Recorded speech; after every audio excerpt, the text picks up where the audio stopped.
Welcome, and thank you for joining us for a 20-minute Spotlight webinar. Our topic today are the functions in Cimatron for working on mesh models. My name is Dan Branch. I'm an applications engineer. If you have any questions during the presentation, you can enter them into the Q&A panel in the meeting software. We will have time for questions at the end, but if we cannot get to them all, we can also answer them offline later. And this webinar is being recorded, so we'll be able to post it to the Cimatron support website shortly after today. So unlike the solid and surface models you usually deal with, mesh models contain nothing but triangles. Thousands and thousands of tiny flat triangles. These models communicate the shape of the part well enough, but you can't do much with them using regular CAD functions. To modify or model on a mesh part, you really need tools specifically built for working with triangulated data. Mesh models generally come from one of two sources. Some are scan data, where the mesh is created by connecting all of the scanned-in points. Others come from deconstructing a regular CAD file into triangles for sending to a 3D printer or a simulation software that needs to receive mesh data. Both situations are becoming more common, and because of that, several new formats for sending mesh data have appeared. The STL file format was really the original one, but now there are OBJ and 3MF and others. Cimatron has a translator to read and write most of these format types. I want to show you some of the things you can do with mesh models in Cimatron, starting with the import. Given the different nature of a mesh file, you'll notice that the parameter choices when importing or exporting are a little different too. For example, there's an option to decimate models that have high triangle counts. Decimate is like a fair utility for the part, and you can run it here or later once the file is on the screen. If there is any question as to the contents of the file, use the information button on the import screen. This reads the header data. Here it confirms that this 3MF file contains triangles, but no surfaces or other regular geometry. So mesh parts still show colored and shaded on the screen, and a lot of the time they look pretty much the same as any other part. But you can choose to display the facet edges, and that takes away any doubt that the model is made up of triangular planes. The smaller the triangles are, the smoother the curved areas of the part will look. So what can you really do with a part like this? Mesh models aren't even selectable like normal parts are. The object filter will highlight the mesh object, and note how the cursor is different to show that it's over a triangulated part. Also, note the bottom of the screen. It identifies the object as a mesh with 11,087 triangles. The filters for faces and curves don't do anything on a mesh model. These types of entities just don't apply here. Luckily, the point filters all work. Most selections you make on a mesh model have to be done by choosing points. For example, if you want to measure the part, point selections will work. You can also measure the whole mesh object to get the volume and bounding box dimensions. Most Cimatron functions, though, just don't work directly on a mesh object. Round is a commonly used modeling feature, but it can't work here, as there are no solid edges to select. The few exceptions to this are the solid Boolean commands, cut, divide, and merge. These actually all do work on mesh models. A quick illustration of that would be dividing or cutting this part by a plane. So cut can be used to trim a mesh model back. To add features on a mesh, you can model up new regular geometry and then use merge, because it's perfectly fine to create solid data inside a mesh part. To sketch on the part, though, I'll have to pick the sketch plane by points. Even though the triangular faces are flat, they can't be selected as sketch faces. And I can't select them to add geometry or reference either, which means that anything you want to draw has to be constrained by dimensions or geometry other than the mesh model. This extrude is the first regular solid in the part, so of course the add and remove options are not available. Making this cube as a new solid is my only choice. Doing a Boolean merge will add the solid to the mesh model. The result of a merge on a mesh body is always mesh. Cimatron does not have any functions to convert mesh parts into regular solid geometry. If you need that kind of ability though, both Geomagic Design X and Geomagic Wrap from 3D Systems have the functions needed to do it. What you can get in Cimatron as an add-on menu are a host of special functions for fixing and modifying mesh models. Let's take a look at all of these, starting with a check of the data quality using the Mesh Diagnostics function. Mesh Diagnostics is nearly identical to the Cimatron Body Integrity function for solids. It looks for object flaws like gaps and knife edges and leaves marks on the screen. It runs as soon as you select the mesh. This part has no serious errors like self-intersections, but it does have several open areas and a problem non-manifold spot. To keep those areas in mind, I can choose to keep the problems highlighted on the screen even after exiting the diagnostic function. And by the way, if an open part has an issue with being inside out, there is an invert direction function for mesh models. It works the same as the invert object function for solid geometry. The outside of the object is shown in white, so this particular part has no problem like that. The word decimate came up during import.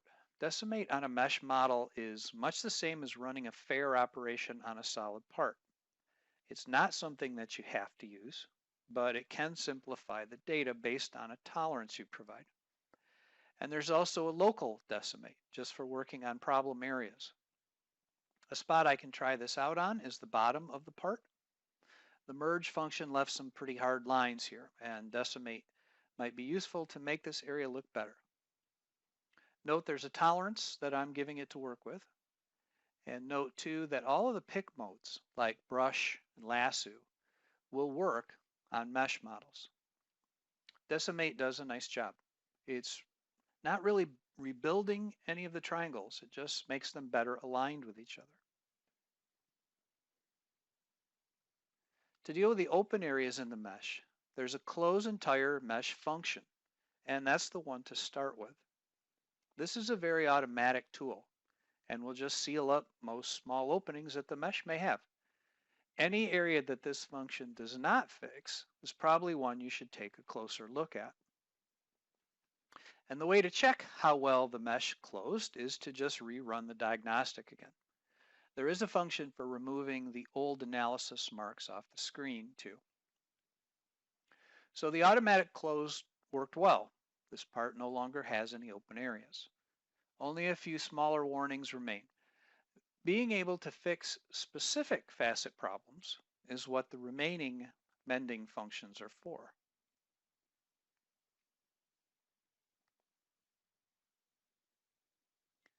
The add remove facets function is designed for precise work on triangles.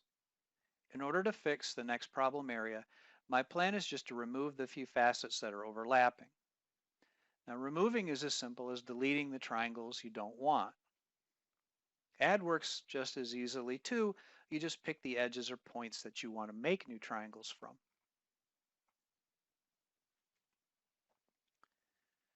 Adding a facet would work fine here, but I also have a local close gaps function that I want to try, and it will probably work even faster on a small area like this.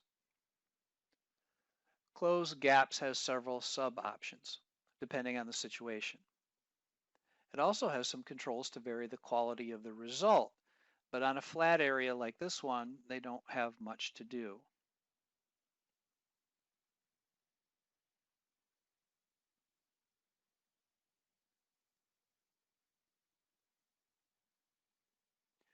Closing that gap with a new triangle eliminated the last non-manifold area the part had, and now it's down to just one little knife edge remaining. So the fix for that would be more of the same kind of repair work. Back at the menu, the last function found in the mending area is split and copy faces. When the screen option is left at selection only, this function is just a copy. Whatever gets picked will be duplicated, and then there will be another mesh object in the file. But if the option is changed to split, then this function can be a copy, or it works as a divide. So here again, all the pick types work, like lasso, polygon, and the mesh will have these new edges in it.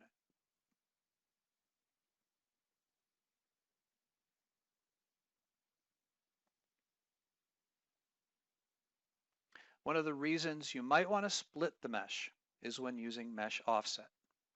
This is an extremely powerful new function. You can offset an entire object, either a mesh or a regular solid object, or you can offset by surfaces or facets. Just remember, this is a mesh offset function. So even if you are picking solid geometry, the result will be a mesh. Here I'll start by just picking facets. When selecting mesh facets, also know that there is a type of selection filter that can auto-select based on the facet angle. The default smoothness angle is 10.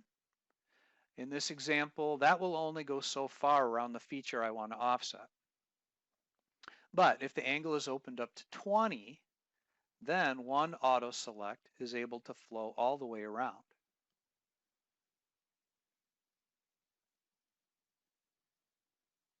Besides what you select, there are also three types of offset results. Regular offset is just a skin of the facets, whereas shell gives a new mesh object, and extend adds the new offset area into the original mesh object. What really makes the mesh offset powerful, though, is how quickly it can work on complex geometry. So if you're familiar with the offset and shell functions for solids and surfaces, then you know that they really work hard to succeed on a whole part like this. Offset has limitations. It doesn't like to absorb small rounds or merge into neighboring areas. But the mesh offset seems to have no limitations at all. It just always works. So even though the result is a mesh on a really difficult solid, the mesh offset function might be the only good choice that you have to get the job done. All the mesh functions are regular parametric features, by the way, meaning that they can be edited.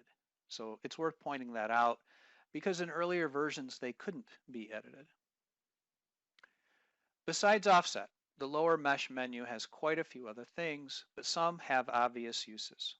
For example, cut, divide, unite, and stitch are all basically the same as the solid tools with those names. Earlier, when I used merge to add the orange solid to the mesh part, I could have used unite instead. It's really the same thing.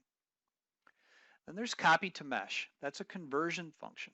Solid geometry to mesh geometry. I don't have a solid on the screen to show it, but note that it has a lot of internal options to control the size and the density of the mesh faces. And it can leave the solid object on the screen or remove it. I don't have a point cloud here either, but there's a function for turning a point cloud into a mesh. It generates all the triangles by connecting the points in the most efficient way. Volume text is for adding names or labels. Just type the note you need using any font that your PC might have. Then you position it on the mesh. There are even several options for how the text gets created, either sunk into the part or standing out as an extrusion.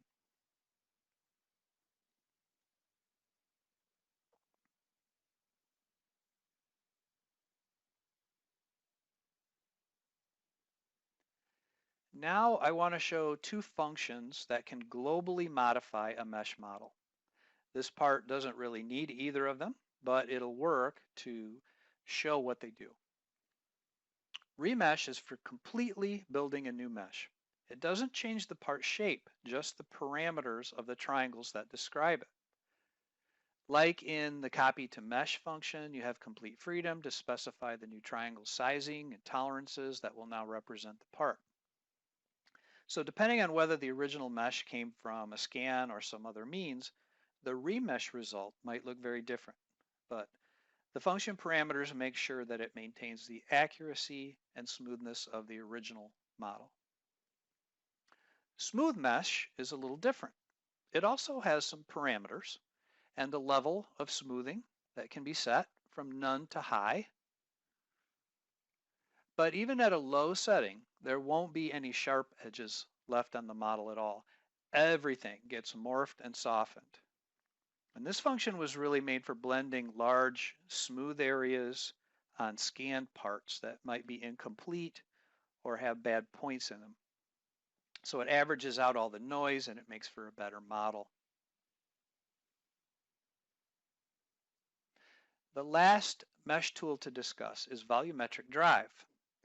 The reason to talk about it is because it's doing something that so far Cimatron can't do with regular solid geometry, which is to model the true path of a 3D object, not a 2D section, down a trajectory. The result is the true volume of a shape as it moves through space. An example of something this could represent is the path of a special cutter shape in NC. So this tool has a lot of power too, but remember, the result will be a mesh object. That about wraps up all of the ways to model and modify mesh objects in Cimatron, but it still leaves one very big ability that you can do with mesh models, which is cut them. Making NC toolpaths on a mesh model is no different at all from doing it on a regular CAD file.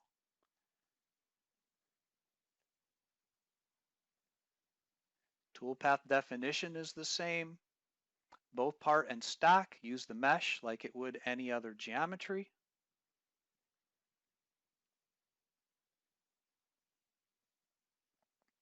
And the steps for creating the procedures are the same too. Even selecting the part surfaces to cut will recognize mesh geometry as well as any other model.